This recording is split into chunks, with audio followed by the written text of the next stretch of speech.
We've got an interview for you guys today that I am almost as excited about as I was with Bernie Sanders, and I'm not kidding. This is Arian Foster. He's the NFL's rushing leader, 2 years. For 2 years, he was the rushing leader 1 year and touchdown leader 2 years. 4-time Pro Bowl candidate. Been on my fantasy football team year after year. But that's not. I mean, look, I love football and I love what he did on the football field. But that's not why I'm excited. I'm excited because he's a free thinker and he's an amazing guy that challenged the conventional wisdom in the NFL and in the country. So, Arian, welcome to the Young Turks. I appreciate you having me on, man. You once said there's no ego in science, which I love. A reporter described you as saying, where some might see the hand of God, Foster sees physics and engineering. I can't love that any more than I already do. And then when you retired, you said, the game has been everything to me, my therapy, my joy, my solace, and my enemy. Well, it says in your bio that you're a poet, and I now believe it. Appreciate that. Yeah. Let alone the Arian Foster Family Foundations. We'll get into all that. So let's start from the beginning. I want to know this, and I want the audience to know the story of Arian Foster. So you grew up in New Mexico. You were born into a Muslim family. Is that right? That's correct. And how long did you believe? Because your father was pretty religious, right? He open-minded, independent thinker, but a religious man. Yeah, and I was still out. You know, a lot of terminologies changed throughout our era, man. As the information age is booming, but like I would say, he's like more of a spiritual, what somebody would call a spiritual human being who isn't like a I want to say avid, diehard Muslim, but he does still believe in a lot of the core tenets. Yeah, so I mean, you went through a lot of what I went through. I was born into a Muslim family, and then I decided I don't believe in religion, just like you did. And I played football. You played football. Yeah, you know, we won't hold that against you. Now, but in all seriousness, I had the same feeling of ostracization as I think you did sometimes from your team. For a lot of similar reasons. So that's what I want to get into in a sec. So, but when did you decide, you know what, religion's not for me? I know everybody thinks it's great and America is all about religion and my dad likes it and all that, but I just don't believe. When did you make that decision and why? Right, so growing up, I think being born into a religious family, you tend to hold a lot of beliefs that your parents do. That's what, you know, most of us are privy to. It's all we know. Your parents are your heroes, and so you do as they do.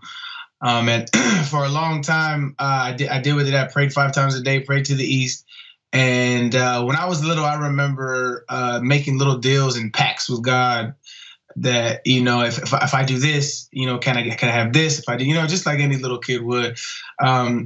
But as I grew older and you start facing real world problems and real world challenges, you start asking inquisitive questions to this supreme being, and without a lot of response. And I know the rhetoric is, you know, God works in mysterious ways, and you're not listening hard enough, or you're not searching with your full heart. Yeah, well, I really started to, because there were things that I saw, you know, growing up in not the best of circumstances, you know, I would call it first world poverty. Seeing a lot of the things that I saw growing up, you just start to question the nature of the reality that you live in, and if the creator of the nature of reality is responsible, or at least giving you guidelines of how to navigate the situation. You know, you want to dig into that, and so I did. And the more and more I questioned, the more and more I researched, the less and less sense it started to make sense to me that there was a creator. And I guess around the age of, you know, like late teens, so 18, 19, and then in my 20s is when I started, you know, going ahead and saying, I'm not sure about this anymore. You know, I would still somewhat pray every now and then when I got into my early 20s, it left completely, and I began to find or search for truth in other ways, and just trying to find a way to make sense of this reality, and that brought me to a lot of the reason and logic that I use to go about daily life today. So another similarity and why I empathize with your plight so much, but obviously you had it on a much larger scale, is that I played football for a coach that earnestly believed in praying very much. I grew up in New Jersey, not in the Bible Belt or anything, but he actually wound up making national headlines later because he refused to follow court guidelines on not forcing people to pray. And the rest is, I didn't believe in Christianity back then, and I left religion altogether at the age of 22, around the similar time as you. But they could tell that I didn't really believe. They could tell that I didn't quite fit in. And you were a philosophy major, and I was a middle linebacker. And this is not to say my SAT scores were great, but to give you a sense of the rest of the football team, the two outside linebackers were twins, and their combined SAT score was lower than mine. So again, it's not to brag. It's just a different context, and I didn't feel like I fit in, and they felt like I didn't fit in. But you had it way worse. You're in the Bible Belt. You played for University of Tennessee, and you're having debates with fundamentalists about the Bible. How'd that go for you? It was interesting, to say the least, man. I grew, like I said, like you said, I grew up in Albuquerque, New Mexico, and then part of my high school years in San Diego, California. So I have a very liberal background, and going to the Bible Belt in Tennessee for college was a culture shock to me, and I'm sure I was a culture shock to them. One of my good friends, actually, to this day, he's a Christian guy. When we first met, he had never met anybody that didn't believe in Jesus. And the first time we met, religion, it came up, because when you're a freshman, guys from different walks of life all get together, and they all discuss different things that they've experienced. And religion happened to be one of them. And one of the first things he said to me, we started talking about religion, and I was like, nah, I don't believe that. And he's like, you don't believe in Jesus? And I was like, nah, I don't. And he goes, you're going to hell, right? And I was like, wow. I have a whole bunch of those funny stories, man. But as you, in college, I was way more inclined to debate people. I was way more inclined to take on people and really try to mess with their beliefs. And now, so not really. Here and there on Twitter, I like to poke fun, but for the most part, it's more for diplomatic and civil conversation. Yeah, and so I didn't know, and I found out reading the background of what happened with you, that so going to church was mandatory at University of Tennessee if you were on the football team? Then it was. I'm not sure how they do things now, but it was part of like a team bonding thing that they tried to push on us, and I didn't want to go, especially the church that they took us to was exotic, to say the least, man. They had a song called. The dude was dressed up like Elvis, and he was singing a song called "Leaving Las Vegas." It was the funniest thing I had ever experienced. But it was just I didn't feel comfortable. I don't know, it's part of the football culture. Christianity is, and every team I've ever been on, they say the Our Father before every game. There's a prayer service. They're a little more liberal in the NFL. In the NFL, it's more so, they understand guys are grown men with families, and not everybody believes the same thing. But it's just it's embedded in the culture of football.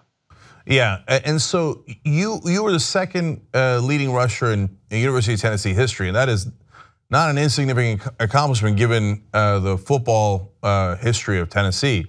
So, but you did not get drafted. Now, yes, you had some injury issues, and et cetera, but do you think, obviously it was a mistake because you wound up being the leading rusher in the NFL, but do you think that background had anything to do with you not being drafted? I don't think it had anything specifically to do with, my belief system. I think as far as theology is concerned, I think maybe the way I approach the system that is football, that may have a little bit had to do with why I wasn't drafted, because a lot of the times when you're questioning authority and you're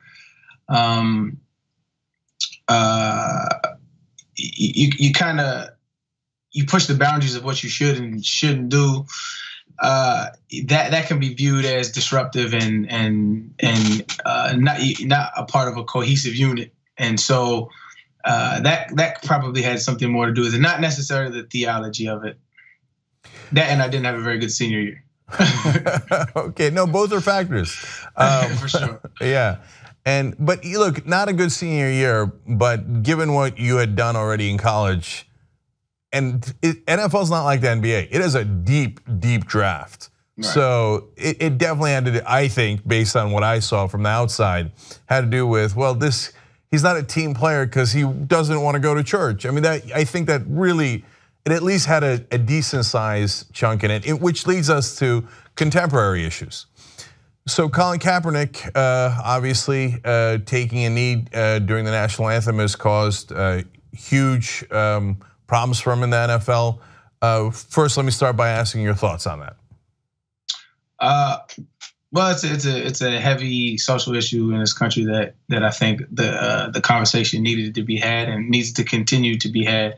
I was one of the players that kneeled in solidarity with him.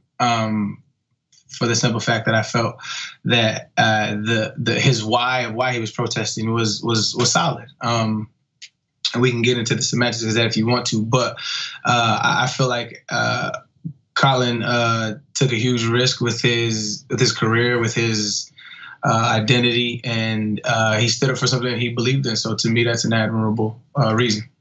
So now let's get into specifics a little bit more. Do you think that the NFL owners, either formally or informally, have blackballed him because of that? It's hard to say. Anything that I say would be completely opinionated because I don't know any NFL owners personally.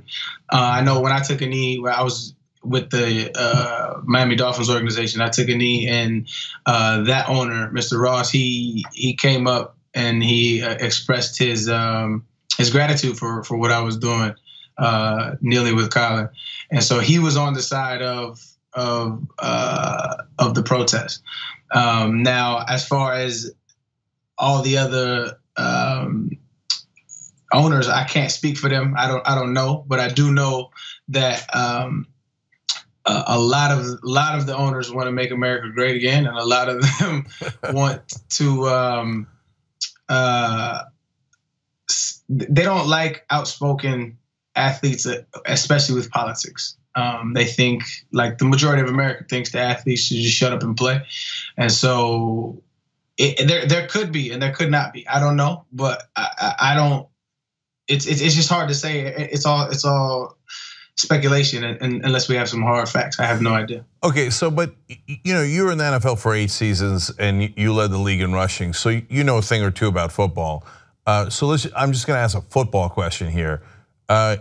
Should Colin Kaepernick be in the NFL based on his skills, experience, athleticism, and what he's accomplished so far? My personal opinion is yes. There's no reason why he shouldn't have, at the very least, a backup job. I think he's one of the better 32 quarterbacks in the NFL. But like I said, there's so many variables that go into it. So there's no telling. I would venture to say that, you hear coaches all the time talk about distractions. Don't be a distraction. Don't be a distraction. This would be what they would call a distract. I always thought the distraction thing was BS because if you just turn off the TV, there's no such thing as a distraction. Turn off the news, get off the internet. There's no distractions. But they don't like negative press towards their organization or what they like to call the shield, that is the NFL. Yeah, I think the idea of distraction is total nonsense. Are you a professional? Can you go out there and do your job, or can't you do your job? What do you? I mean, I can't imagine like an engineer coming out and going, "Well, but I was distracted by it because my fellow engineer believes something slightly different." Yeah, it's nice. Right? Totally. Yeah, and to me, it's fairly obvious. Is Colin Kaepernick among the 96 top quarterbacks in the league? Because the quarterbacks go 3 deep at least on each team. Of course, he's among the top 96 quarterbacks. It is an insane conversation we're having. So now let's go to the heart of the protest for one more line of questioning there, which is why it was being done in the first place. So it's ironic because you've got the NFL that's all American, and I love the NFL and I love football, but another thing I love about America is freedom of speech. And so now the NFL is not the government, but if you love America, you should probably encourage freedom of speech. That is part of our core principles. Right. And on this issue, so why was he speaking out? He was speaking out because there's far too much police violence against African Americans, and disproportionately so. And that's a fact, proven out, borne out by statistics. So right. We're this upset as a country for someone pointing out statistics and facts? I have a motto actually, man, that I kind of live by, and it's that people don't like facts, because a lot of the time we get into what the kind of the term going around now is like identity politics, where you'd rather be right than accurate, and you really have to check yourself. And so that's why I follow far right wing news, and I follow far left wing news, and I follow bipartisan news, and I try to get this story completely before I make an informed decision. I get informed, and that's the problem with today is people just want to be right. People just want to identify with a side, and it's a dangerous time. It's a beautiful time we live in because there's so much information for you to go get. But if you're not careful on having like a checks and balances within yourself, you'll end up sabotaging yourself into believing something that might not coincide with reality. Okay, so that's really interesting. So of course I got to ask a follow up on that. So which shows do you watch? Obviously I watch you guys, which I would consider left, and I watch guys like your buddy Ben Shapiro. I always mess his name up. Shapiro. Yeah, it's Shapiro. Yeah. So I watch him. I watch Steven Crowder. I watch John Oliver. I watch just a multiple guy, because I feel like the internet is a better news source than the actual TV. I don't even watch TV anymore. I love it. Yeah, because it's news is it could be very toxic, but you have to have some kind of balance. Yeah, no, I love it, man. I love that you're not watching TV anymore, and I love that you're getting a range of opinions. Obviously, right. I don't agree with those guys, but God bless, man. I hope that we're all in favor of freedom of speech. I don't know why they're not supporting Colin Kaepernick, because I thought freedom of speech was their #1 issue, but all of a sudden when it comes to police violence against African Americans, they're a little quiet about that. So right. I hope that they speak out and actually live their principles, but I like that you're getting that range of opinions. Yeah. Look, man, open-mindedness is, to me, the most important thing in the world. So that's great. Now let's talk about your politics a little bit, because I read that you've supported the Green Party in the past and Ron Paul in the past. First of all, is that true? That was a while ago. Yeah, for sure. Getting into politics is a bit it's a little nerve-wracking, because you have people who went to school for this, right? And you have people who have studied what is politics for decades upon decades, and you're kind of dipping your toe in the water, like, what did I get myself into? But I think it's important for everybody to not be scared to do that, because a lot of the times you'll see debates with guys like Sam Harris, like whatever the case may be. You see guys that really are what I like to call like intellectual juggernauts, and people like us who are kind of just on the fringe, and we live our own lives. Like I went to school for football. I didn't go to school for politics. I didn't go to school for religion. And so you do the best that you can with the information that's given to you. And people have passions for what they have passions for. My passion isn't politics, but I am what I like to call a thinker, and I have an opinion. So I'm not scared to jump in the water per se, but I am. That's why I'm so bipartisan, because I'm humble enough to understand that I don't know everything, and so I'm really just at a stage in my life where I'm just trying to soak up as much as I can and learn. Yeah, look, I saw that all these topics get you in trouble, right? The religion topic, the politics topic, etc. And you said, look, you don't want to ruin endorsements. That's why people generally don't do it, but you did do it. With a couple of years left in your career, you did come out as non-religious. And here's another quote I loved. What's an extra $1 compared to the freedom of being you? which I thought was really, really powerful. So again, I just think being open-minded is the most important part. But don't worry, we'll make you a diehard progressive soon. So speaking of which, now let's go to another topic that's somewhat related to that. I think you've talked about the benefits of smoking marijuana. Absolutely. Yeah, and the league does not allow it. They want you to pop pills, or at least popping pills is sanctioned, but marijuana isn't. What's your thoughts on that? Well, I think it's another part of the NFL that will be addressed here soon. There are multiple chemicals that they allow you to put in your body that are far more harmful than marijuana. And one of them sponsors the NFL and gives them millions of dollars, and it's alcohol. So alcohol is on all the banners in the stadiums. It's sold at every concession stand. It causes more violence in the stands than any kind of emotion you can muster up. But we're banning players for marijuana just for the simple fact that it's illegal. Just because, it's still a category. What is it? The category 1 drug. Yeah, it's that in itself tells you a lot, and that's a deeper conversation as well. But I feel like anytime you criminalize kids for things like that, while in one hand and in the other hand you're advocating alcohol use, which is far more detrimental to any human being than marijuana is, I think you have a problem on your hands. And in your experience, did marijuana help you with pain relief? Oh, absolutely. I'm not like what they would call like a heavy smoker. Like I'm not like I don't do it every day, but definitely recreationally, I love to use it. Like sit back and watch a movie or something like that.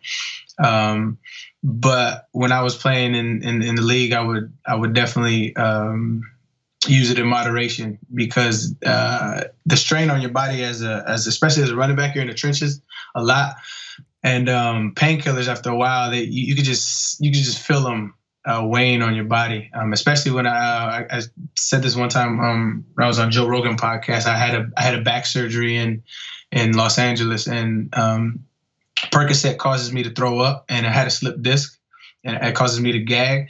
And so when I was taking them, I was gagging, and the doctor said if you do that too much, you can re-slip your disc. And so there was nothing that they gave me that wouldn't make me do that. So I got some weed from a dispensary in LA, and it took a lot of the pain away, and it eased the process of healing again. That's a interesting story, and I think quite telling.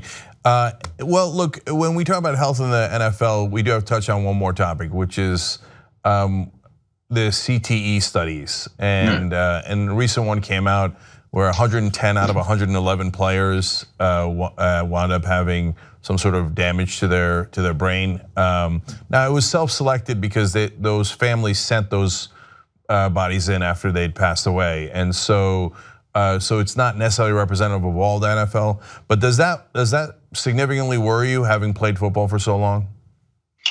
No, I tend not to worry about things too much, man. If it's gonna happen, it's gonna happen, and if it's not, it's not. So worrying kind of just wastes time, right? So all I can do now is enjoy the freedoms that the craft of football gave me and my family, and educate myself as much as I can on all the interesting topics that I would love to delve into, and also make sure my kids don't play football. That's all I can do right now. Okay. So it doesn't bother me. But what does bother me is that like we still let little kids have contact, head-to-head contact, like in Little League or anything up to at least high school. I think is it's pointless, in my opinion. It's the science is gonna continue to get more and more clear on the subject, but I think that I wouldn't be surprised if in 50 to 100 years there's no more NFL. Wow. So quick follow up on that then. So are you saying you won't let your kids play when they're younger? And by the way, their heads are larger when they're younger, and it's actually could be even more damaging. So yeah. I understand that concept. Or are you saying that you don't want your kids playing football at all because it's too dangerous? I'm not gonna let them play up until high school, and I don't want them to play at all. Like, there's no point. If I do end up having some kind of CTE, like, that's the sacrifice that I made for my family. I mean, unbeknownst to me, because the science wasn't clear when I first started out on that journey when I was 7 years old. And so I thought I was just following a childhood dream with, little less risk than there is now. But there's just no reason for him to go play football. Like, if you want to follow in your dad's footsteps, follow in the latter half of my life than the former, because it's not worth it. The odds of you being as good as me are low. Not saying that in arrogance, just statistically, if you look at professional athletes and their kids, they're usually not as good. It's just a part of it. When I was doing it with the motivation to get my family out of the circumstances that we were in, and it was to provide for my children in the future, and that's exactly what I did. So it's hard when he is going to private school, and it's hard for him to muster up that energy to go run hills when you're 15 years old. Yeah, and look, and I read that you saved 80% of the money you made while in the NFL, and you, I love the way you said, I'm just gonna live off the interest. Right. That's awesome, and you're right. Sure. I mean, that's the American dream, right? To provide for your family so they don't have to go through the pain that you did. Exactly. Yep. All right, Arian Foster, now nicknamed the American Dream. Thanks for joining us on the Young Turks. I hope we do it again. I hope to see you out here in LA when you're out here. Thank you so much for joining us, man. Great conversation. I appreciate you having me, man. Take care. Young Turks members get to watch every single interview live as it happens. TYTnetwork.com/join.